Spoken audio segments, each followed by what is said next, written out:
Hey everyone, in this tutorial I'll show you how to fix a corrupted PDF file on Windows in 2026. So if your PDF won't open, shows errors, or displays broken pages, yeah, this guide will help you recover and repair it step by step.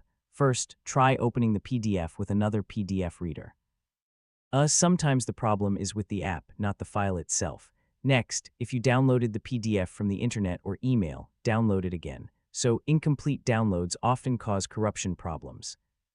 Now upload the file to a free PDF repair tool. These tools can rebuild damaged PDF structures automatically. So yeah, if the PDF partially opens, use Microsoft Print to PDF to create a new clean copy.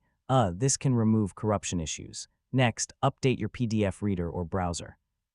Outdated software may fail to handle newer PDF formats correctly. Finally, if the file is still damaged, restore an older backup copy if available.